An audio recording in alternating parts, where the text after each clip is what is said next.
Hello, everyone. Welcome to the Cynthia Linox Show. I am your host, Cynthia Linox. I woke up feeling fantastic today. Before I got out of bed, I spent a little time meditating and just kind of thinking about my day, the things that I have planned to do. Of course, anytime I'm going to do a show, it's always an exciting day for me because I always like to share the stories that I have experienced and just things that I believe will help you in this journey that we're all going through, this journey of uh, creating a new identity, creating or remembering, going back to that place of our true self so that we can live this life in our most authentic self. Then I start thinking, I start realizing that, you know what? My thoughts is really what generates the activities, the experiences. My thoughts are so um, crucial in generating the experiences that I encounter, and I can really govern my thoughts and or rule my thoughts in any direction, whether it's positive and expecting the best, or doom and gloom and think about all the things that are happening. And then I realize that it's me. I am the one that have to generate the thoughts that's going to keep me motivated, that's going to keep me encouraged, that's going to keep me happy and content, and look at the positive and view people with a good lens, and uh, abstain from any kind of judgment or criticism. We always criticize. We look at something and be like, what's that? And so I realized it's me. It is all up to me to really navigate in a way where I set my course. And I hope you are having a good day and that you realize that it's also up to you. And regardless of what you're going through, you have the ability, you have the skill, you have the mindset, you have the know-how to pivot, to flip it around, to respond in different ways where it's going to be beneficial to you. And in all of that, I start thinking about Caroline, who shared her story. And it was quite interesting to see the whole trajectory of her journey. And that's what I want to share with you today, because even though it started out as a sad story, the ending is really where we all can navigate and go in that direction. So Caroline uh, just turned 60 years old, and she's excited about turning 60. And just, she's been married for 35 years and has 3 kids. They're all grown adults out of the house and with their own families. So it's her and her husband. So she turned 60, and evidently I don't know what she had planned, but evidently she had some things planned for herself with her husband. And anyway, he came home and said to her that that he wants a divorce because he no longer loves her, and he is going to be with his secretary. He is falling in love with his secretary, and he wants to divorce her.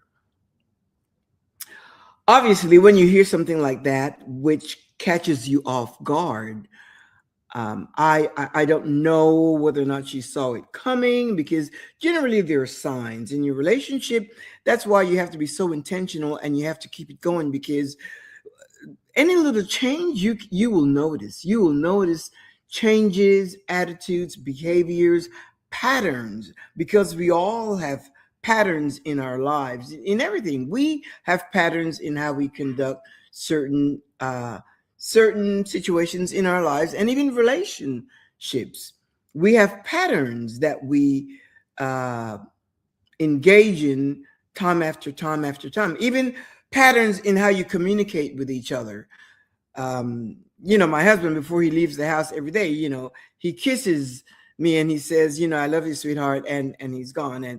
And I says, That is a pattern. That is a pattern that happens every day. When he comes home, he kisses me. That is a pattern. Before we go to bed, there are patterns in every relationship. So when things changes, when things change, you can sense, uh especially a woman, our intuition is like, so sharp. And of course we train ourselves that way, but innately I believe our intuition is so sharp because we're so, especially when you have kids, you have to be so perceptive and watchful of them and so forth. So I don't know whether or not Caroline saw it coming, but she just froze. She was in shock. She froze, and it took her a while to digest, to absorb, to really uh, get it. And for a split second, she thought it was a bad joke, but then she realized that her husband was serious. He said, I'm going to move out and I'm going to leave you with the house, and I will give you a certain alimony so that you can carry on with your life. So he already had it all planned out. Carolyn, of course, was devastated. She felt like, she felt like the earth opened up underneath her and she fell into the abyss. She said she was so stunned, so shocked, frozen, uh, just really could not believe what she was hearing. So day after day, she went for a walk. She went for a walk and she walked for like 2 hours, and she looked at the businesses, she looked at other couples, walking, holding hands. She looked at businesses that are, people in and out. She looked at, the sun and the clouds and felt the wind against her face. And, her thoughts was just, she was just so in shock for so many days. Caroline said that she did not share it with her mother or with her sisters. She told no one. For some reason, she didn't say why not, but she just felt like she needed to navigate this journey alone. Day after day went by, day after day went by, and she just went walking every single day. Of course, she entertained different emotions, the emotions of being a victim, the emotions of being betrayed, the emotions of being lied to, cheated on. Uh, how could I not have seen this? Just self denial and self blame, blaming herself. What did she do wrong? Where did she go wrong? What did she not do? And, she went through a lot of that while she walked. And she said she would go walking and walk for like 2 hours, not even being conscious of the distance. As she walked, those thoughts just ran around in her mind over and over and over and over again. And she simply could not believe it. Anyway, came the day that her husband moved out. As a matter of fact, I think it was that same week, because once he told her, he was almost ready to move out and, had all the paperwork ready for the divorce. And, she paused for a little bit because she needed to absorb all of it. 35 years is a lot of years um to invest in a relationship, in a marriage, in a partnership, in a team situation, as a unit, and for it to just dissolve, especially you not being aware of what happened. And if the reason was, I'm no longer in love with you. And the more I think of it, that's not it doesn't mean the person was bad. The person just fell out of love, and that can be a shocker. That's why, when I talk about traditional vows, for better, for worse, for good, I don't subscribe to any kind of vows, because things happen. Things happen, and it doesn't mean the person is bad. It means that this person honored his own authenticity and moved on.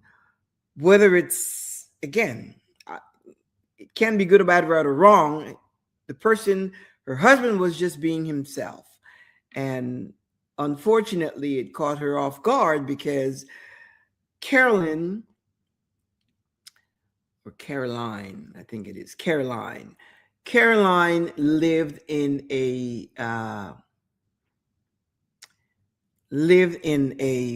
state of default, pretty much on autopilot. She raised three amazing adults, three kids, and they're adults, all married with their children. And I'm assuming that she was an empty nester by the time she was turning 60. But her life was based on, it was geared by autopilot, lived by default. One thing, the same thing over and over and over and over, and not really being intentional. So I don't know what she had planned for the future, but up until when she turned 60, everything was just pretty much routine. Everything was routine. The husband goes to work, provides well. They had a very affluent life, and they were flourishing in their life materially. She lacked for nothing, and so she was okay.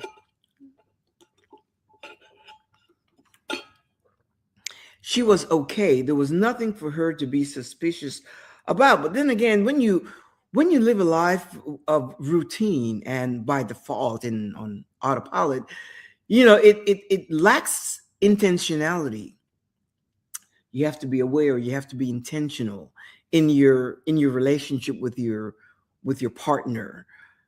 Intentional, and keep things alive and vibrant and well and engaging in each other and so forth. Again, I'm just speaking from my perspective. She may have done all of that, but by then her partner, her husband, may have already been engaged in an adulterous situation that went down to a level where he had to make a choice, and that was his choice.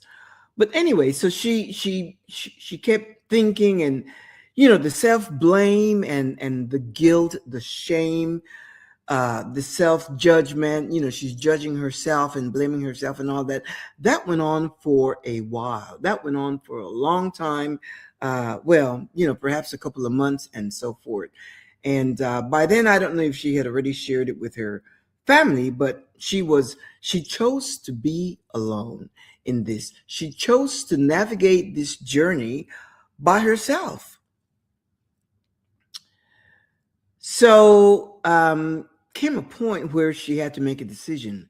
Is she going to continue to go down this hole, this abyss, this dark place of guilt and shame and fear? Is she going to go down this road alone? And then she start thinking, what can she do? What can I do? Because remember, she was a housewife all these years. She was a housewife, raising the kids, stay at home and so forth. She was a housewife. And so she went into her bank and to do inventory, to try to figure out, what am I good at doing? What can I do? Sometimes when you're a housewife, you don't really give yourself a lot of credit for all the things that you have done in the household, ran the house administratively, keep records, be creative with things, create meals, and all of that kind of stuff. And then she realized that one of the things she liked to do the most was to bake pastries and cookies for her family. And but she just did that for her family. But they always, as a matter of fact, whenever they went someplace, she would take the dessert, the pastries, and so forth. And people always talk about how delicious they are and so forth. So she thought that she would sign up into a culinary school um, for pastries. She thought, I'm going to sign up and go to college, culinary school for pastries. And she did that. She just did that. She just thought, this is what I like to do. Let me just do that. But in her mind, she thought, I'm going to do this just to keep my mind active and get out of this funk, of this depression, of this low place where she had taken herself. And she said, I'm going to just do that because that was the thing that she liked to do the most. And as simple as it seemed, she just thought, I'm going to do that. I'm going to go to school, and I'm going to go to this culinary school, the best culinary school in her area, and she's going to do whatever, however long it took to graduate and to learn the things that she needed to learn and so forth.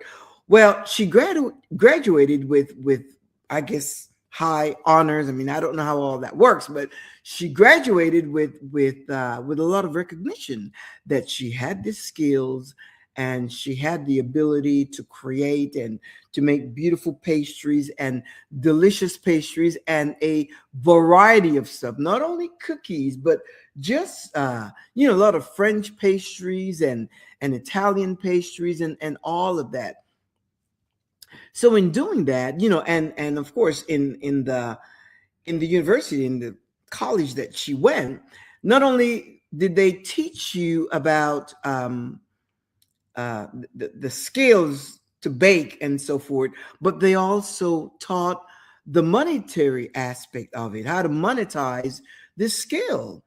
And they talked about working in a high caliber restaurant, a high-end restaurant, or whatever, working for a specialty store and things of that nature. So they learned all of that. Now, by then, she was feeling a little bit more confident in herself. She had gotten over the whole betrayal thing and knew that her and her husband getting back together, that was not an option. She had become a little more independent with the decision that she made to go to school. So Caroline decided to once she graduated, she decided that she was going to bake these pastries and take them to high-end specialty stores and put them there as consignment. It's interesting because this is things that sometimes you see these cookies or these pastries in the store, and it says, so and so bakery, and now I realize that it's consignment anyway. So she would bake these pastries and have them displayed in a store, and they would begin to just sell out like fast. And she realized that she would have to, she got busy baking like every day because they would sell out fast. And the place where she had as consignment, they kept demanding more and more. So she went from one high-end specialty store to another high-end specialty store, and then sooner than you know, she had like, I guess, 5 different places that she was baking for. So she got so busy every day. She was baking and baking and baking so that she could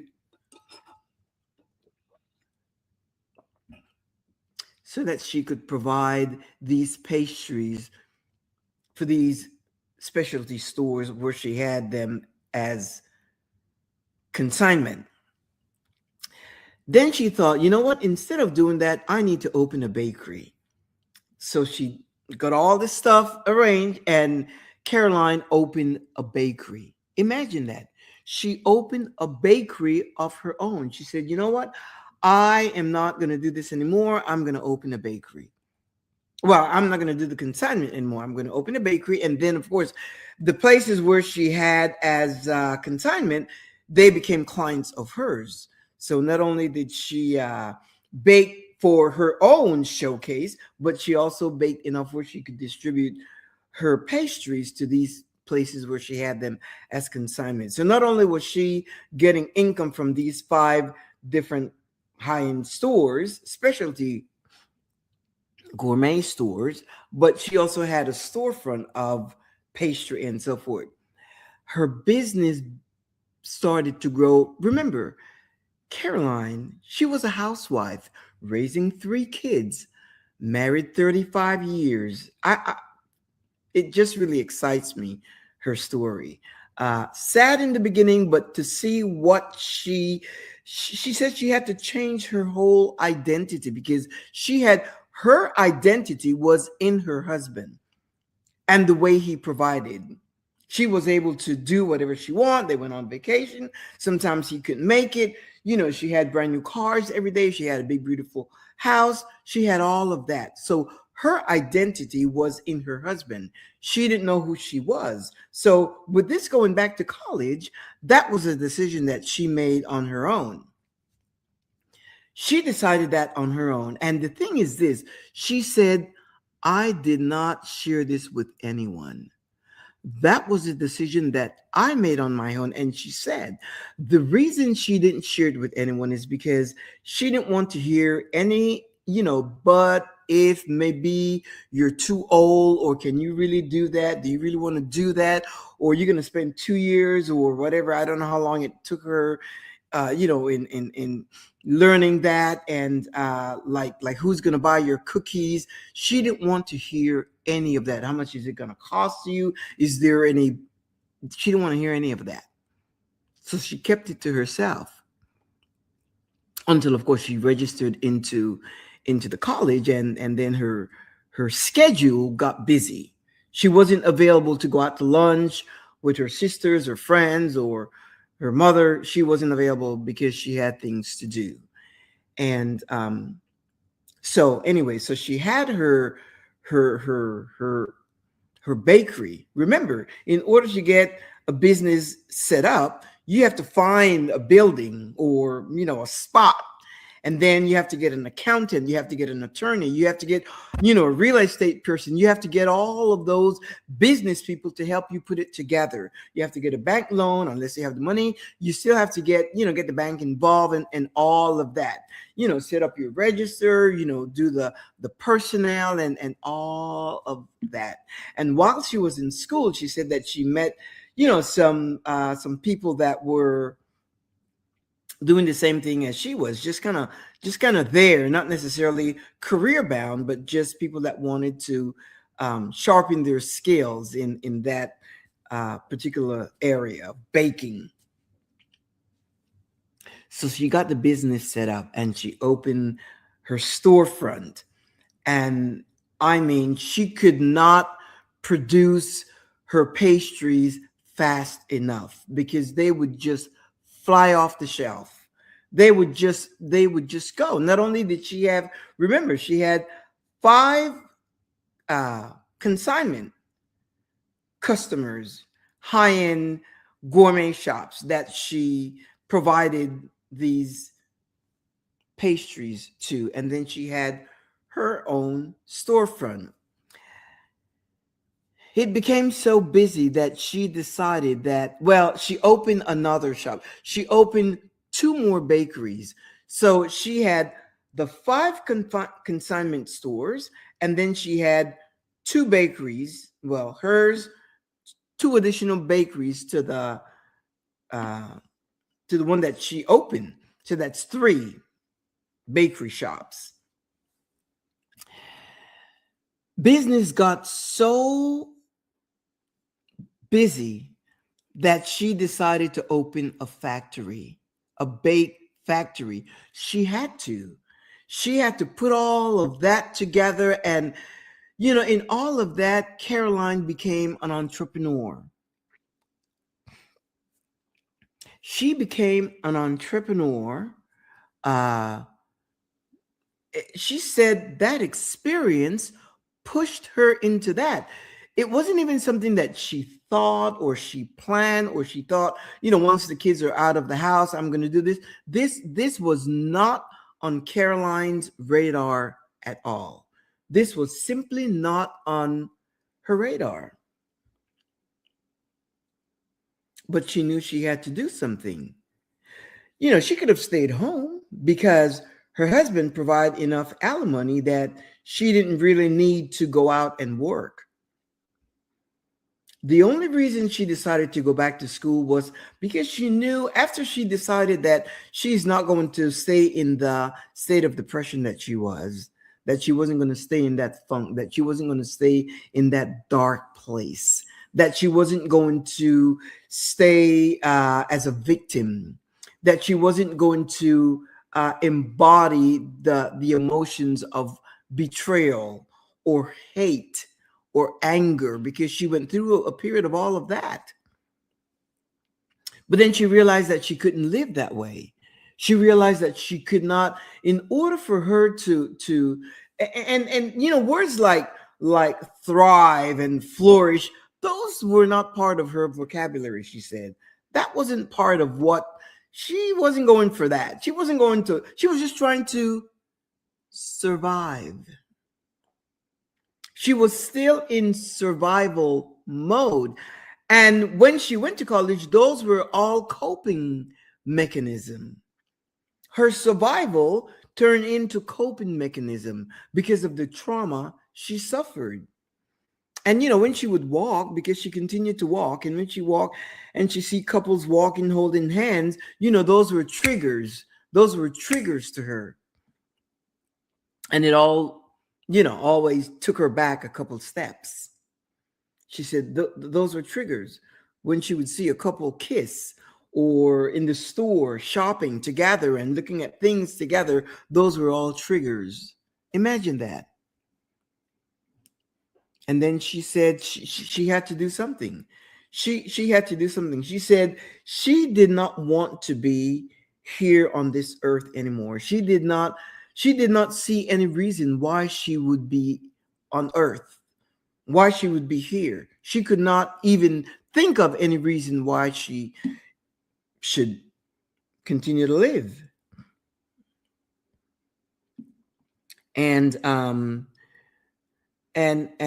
once she decided that no, she's going to pivot. And that wasn't like a hard decision. That was just, I've got to do something with my life. And so, she started out by, start fixing herself. She got a haircut. She went and got her hair dyed, colored. And she went to the store. She said, I went to my closet and I got rid of everything. She said, I got rid of every garment of clothing that I had, outside clothes. And I went to the store and I bought like 4 outfits, fine looking outfits, nice looking outfits, brand new. She did not care how much they cost. And she just recreated a new Caroline. That's before she went into school. She started with changing her image. She started by changing her image because she realized that she could not outperform the identity that she had of herself. Again, remember, her life was all on autopilot and living by default, and she was just really a mom and a wife of 35 years, not thinking of spicing things up or not really taking time for yourself, because I guess after a while, being a mom for 35 years, it can be pretty tiring. Or a wife for 35 years. When I say tiring, I mean in terms of you have to be so intentional, so conscious. You get up, you shower, you put on a little makeup, and you have your nice, jeans and whatever top, and you look good for you.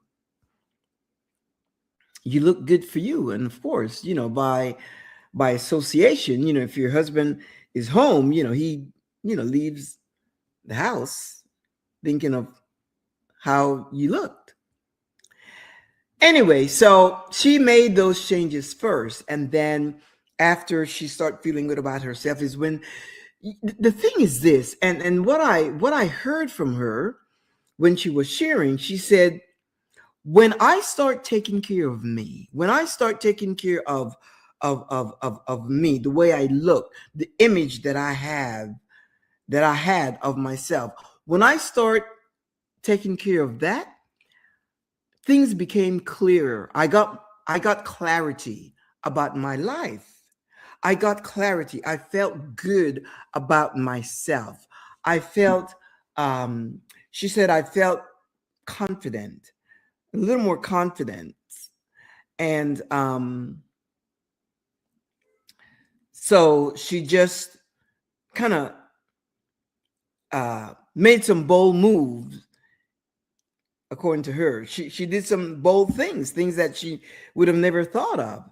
And one of those things was, again, getting registered into a college, a culinary school to learn the pastry and things of that. So she started, she opened the factory, and the bake factory that's where they would do all the baking and provide the pastries to the different, well, the three bakery stores that she owned, and then the other consignment customers that she had. And she ended by saying, she just never thought that when she looked back, of course, she shared with, a little bit of sadness, because it's not, she said, this is not what I pictured my life would turn out to be. She said, this is not what I thought. She said, I expected to go into my later years, into the horizon, my later years with my husband, really enjoying the time, getting older together, traveling and doing some fun stuff together. She said, but here I am, uh, in my 60s, navigating through this journey alone, being a businesswoman, an entrepreneur.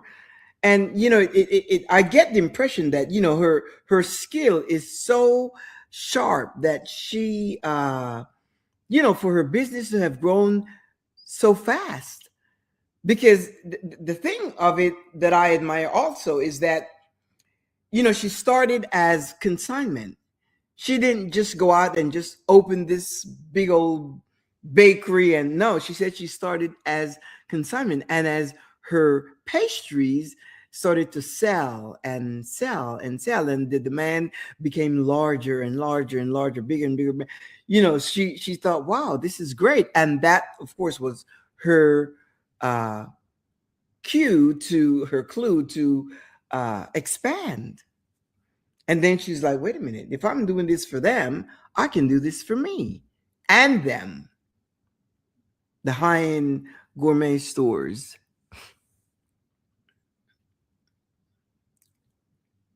That's a beautiful story. And she said, here I am in my 60s, an entrepreneur, uh, a new woman with a new identity, navigating through life on my own, something I had not planned to do. So, what this tells me is, number one, Caroline made decisions for herself. Just imagine, sometimes we need, and the way she shared it, it's like she did not look for outside validation. As a matter of fact, she said, I on purpose, I did not want, I refrained from telling anyone my plans because I didn't want to be discouraged. I didn't want to be disappointed. I didn't want any negative talk. I didn't want anyone to ask me, are you sure you want to do this? I didn't want anyone to ask me, can you afford this? Because evidently this school was kind of pricey. And that was not an issue for her. She said, I didn't want to hear all of that. She said, I had clarity. After I decided to change my, she said, of course, she had to change the way she thought, the way she think. She said, after I changed the way I think, she had to upgrade. She had to update actually her belief system. She said, I had to update the way I thought about myself. She had to update the things that she was used to, the things that, all the traditional ways, you don't do this, you don't do that. Can you do this? Can you do that? Are you sure about this? Are you sure about that? What are your concerns? She had to get rid of all of that. What are people going to say? What is your mom going to say? What is your family going to say? What are your kids going to think? She said she had to update her belief system and start believing in herself. And start believing in herself. And she said it didn't matter whether those people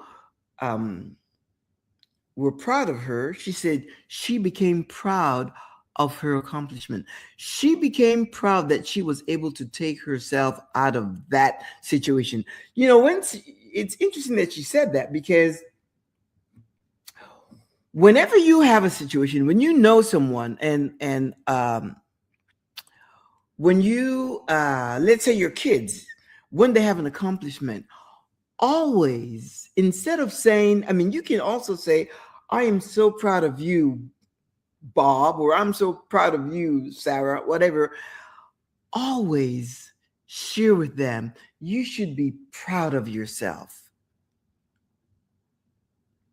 You should be proud of yourself, so that they can grow not to expect outside validation. So whenever they have a win, they know that it's them. They know that it's them, and they can be proud of themselves. There's a story that I heard of this parent. He said, when you raise your kids, teaching them to be proud of themselves. He said there are these two guys. One family raised their son. Whenever he had an accomplishment, they would say to him, we are so proud of you, Johnny. We are so proud of you. And this family over here, they would say to their son, little Peter, Peter, you should be proud of yourself. Look at what you did. You should be so proud of yourself. And, it's not, again, don't get it twisted. It's not arrogance. It's not ego. It's acknowledging their accomplishment. It's owning their win. You should be so proud of yourself. So when they go into corporate America or whatever, to do business or whatever, and Peter gets a raise, or Peter makes a sale, or Peter closes a deal, Peter knows that it's his effort, his skill, his ability, and his expertise. And he is encouraged to continue performing and to learn, new strategies and all that. In the meantime, little Johnny gets a raise or closes a deal, and he calls dad to say, Dad, and if he doesn't get a hold of dad, he gets all discombobulated. He doesn't know how to, he's that external validation is not present. And he gets all flustered. Why? Because dad is not there to dad is not there to validate his win, to say, oh wow, you got a raise, that's great, I am so proud of you. Johnny needs that validation. In the meantime, Peter knows of his accomplishment, and he's good with that. He's he's good with that. He doesn't need his dad to validate him. Now, if he shares it with his parents and they say, you know, we were so proud of you, that's fine. But he was taught to say, or to think, or to acknowledge, to own his wins, to own it, to embody it, to embrace his wins. In the meantime, Johnny is always looking for outside validation. Caroline said, I felt so proud of myself because of what I accomplished. Something that could have torn me apart. It actually did. It actually did.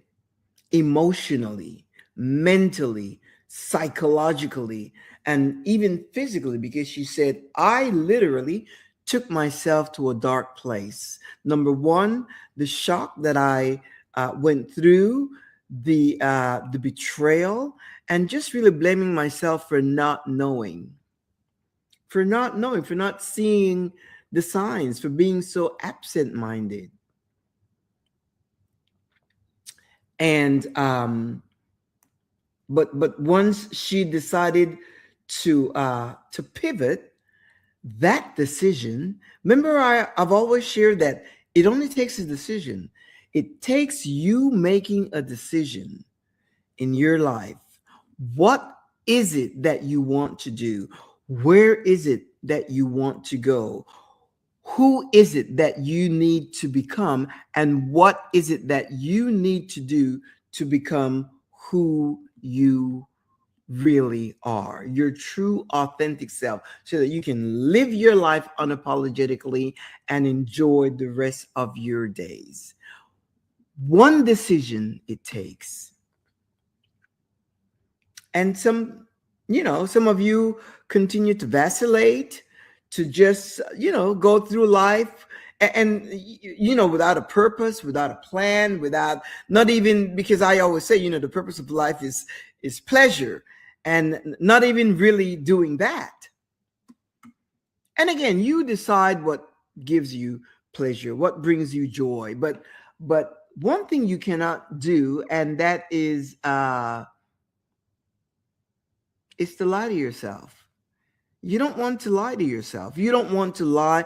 You want, whenever you make a decision, whatever it is that you decide, you want to be truthful to yourself, whatever brings you joy. So don't say, and again, you don't have to share this with anyone, but don't lie to yourself and say, well, yes, I am truly happy. And so.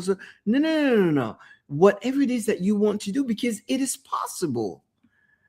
I mean, Caroline, just her story is, in the beginning when she started sharing, I thought, oh my gosh, 60 years old. And when I say 60 years old, it's not because of the chronological number of but 60 years old. In sometimes you think, or you could have a tendency to think, well, what can I do at 60 years old? I don't have any experience in corporate America. I don't have any experience working at all, making an income, bringing in money. I don't have any of that. I've been now a housewife all my married life, 35 years of being married, raising kids. That's what I do best. She raised three amazing kids, and of whom she is very proud of. And here she is now, having to take care of herself,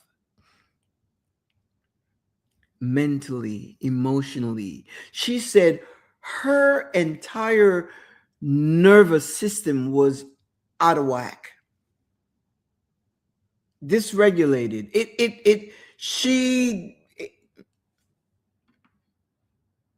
I'm looking over here because I'm okay looking at that. her entire nervous system was just out of whack. She said, I couldn't think. I could not even, she said, because of where she is now, the the fact of owning a business and doing what I'm doing, a successful business, mind you, she said that did not even cross my mind, much less a bakery. She said if she had to go out and work, she'd just as soon go into retail or some kind of a sales thing. But when she paused and start thinking about when she paused and start thinking about the way she looked and decided to make a change physically, she looked at her hair and it was all out of whack, and she said, she's gonna cut it. She cut her hair and then she colored her hair and got rid of her old clothes and bought new clothes and accessories and all that. Once she did that, Caroline said she felt empowered. Again, not by external forces, not by external influences, but self-empowered. She embodied the new, she said she felt like a boss. Well, she didn't say boss, but she said she felt in command, is what she used.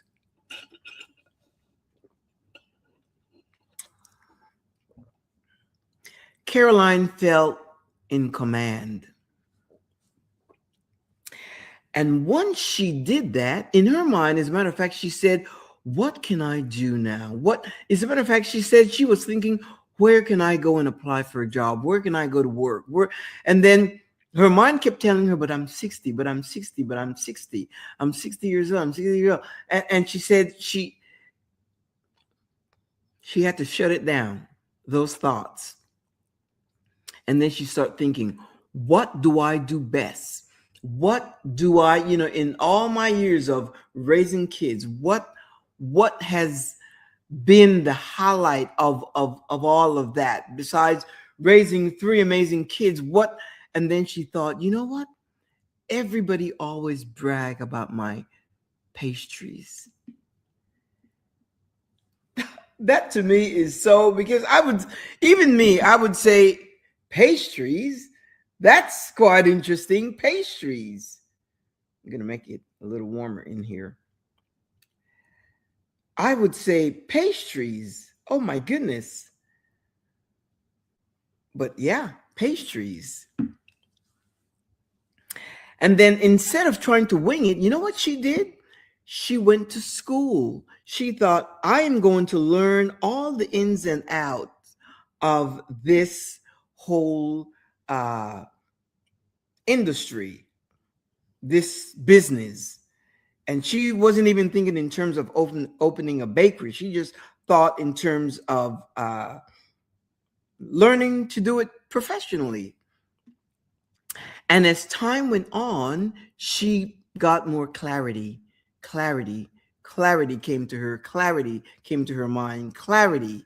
I'm telling you. And as she began to move based on the clear vision and ideas that she had, things started to align. We talk a lot about alignment, and this whole concept about being aligned is really what takes you into that place of knowing who you are, opening doors, giving you favor, bringing you into amazing experiences, situations. Alignment, my friend. How aligned are you? What is the clarity that you have about your life? Look, I don't like when people say, if I can do it, well, so can you, because that is almost derogatory.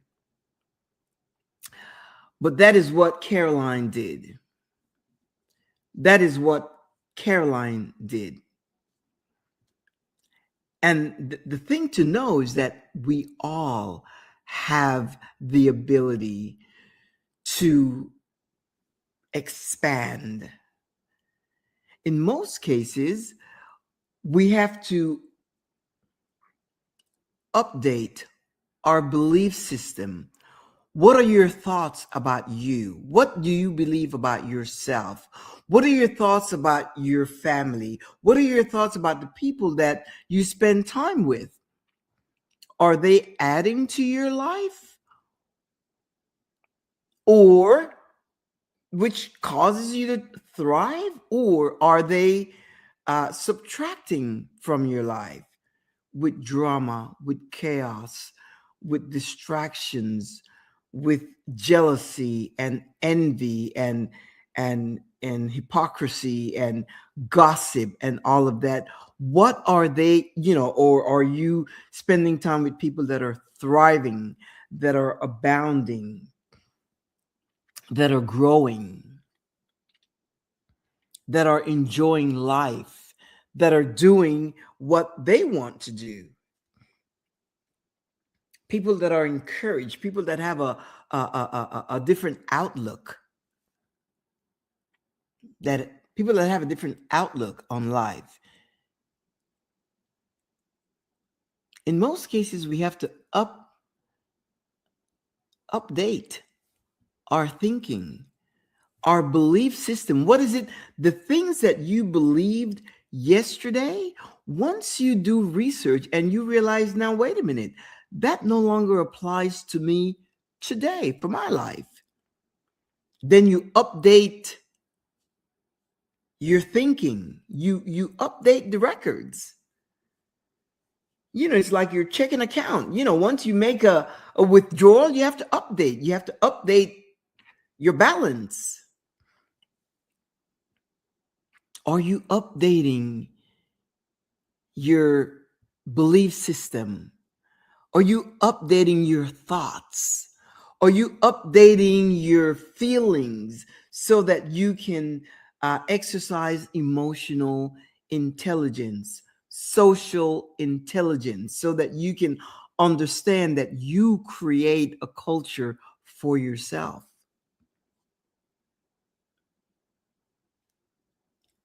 A lot of these things, we learn on our own. Once you make a decision, this is what I want to do. And if you don't know what you want to do, just like Caroline, Caroline had no idea that she would wind up as a baker. She had no idea that she would wind up as a baker with a profitable business. I was curious. I almost wanted to ask, how is it going with your, with your ex? But of course, that's getting a little messy. But yeah, on her own, or if she was married, she probably would not have gone that route. Why? Because things were fine as she saw it. Things were fine in her marriage, in her relationship, and so forth. How can you update your life? What changes are you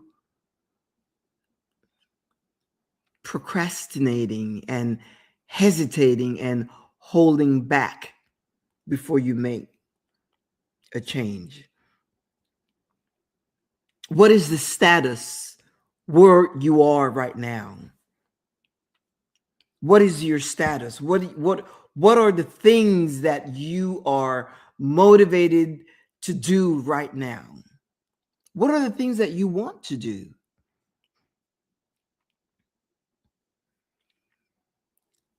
You don't want to continue living your life by default, or going through the same routine, or not having a plan, not having a purpose, not being intentional.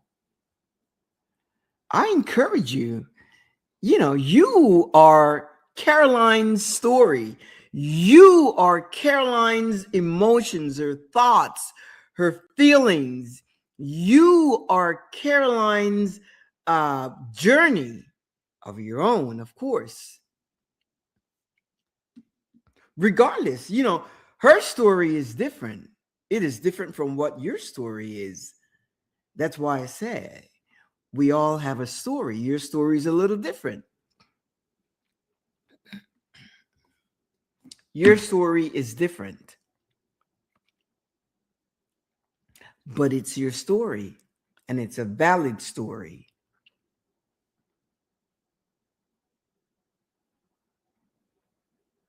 Whatever thing you may consider a setback, my friend, use that same experience, that same situation, and seek clarity within whatever it is that you may be uh, facing. Within that same situation, you can find clarity that will help you pivot to the next level. Life is sweet. It's up to you. It is up to you, just like it was up to Caroline. I love her story, and I'm so glad that I was privileged to hear her share that story. I love the story. What is your story, my friend? I appreciate you joining me every Thursday, 2 p.m. Central Standard Time, uh, to be inspired, motivated, encouraged on this show. And when your story begins to unfold, share it with me so that I can share it with others to encourage others as well. I'm going to leave you with that, my friend, so that you can sup on it. But not just to sup on it, so that you can introspect and start taking a look at yourself. And if you are where you want to be, then that is great. Bravo. But if you know within yourself that you want to kick it up a notch, or you want to get to a place where you can really say, I am really truly living my goal, my life, my dream, my desires. And again, you don't have to share anything. And if you choose to share it, make sure you share it with someone that's rooting for you, because not everyone is rooting for you. Not everyone is rooting for your well-being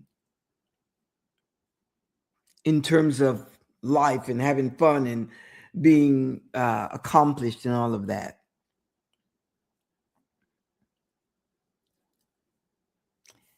Every Thursday, right here. I'm here every Thursday, 2 p.m. Central Time. And if you can't join me at 2 p.m., then 24/7. You see these icons over here? Facebook, YouTube, and LinkedIn. You can pick up the show 24/7. Some of you need to give me, to drop me a note, because you need a coach. You see the email? It says info@thecynthialinoxshow.com. Drop me a note and let's talk. It's time for you to get going. It is time for you to make an investment of time and resources into yourself. It is time for you to do that. In the meantime, I'm going to see you next Thursday, same time, same place. Tomorrow is Friday. Have a fantastic weekend, whatever it is that you choose to do. And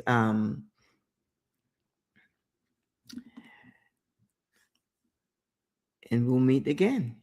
We'll see each other again.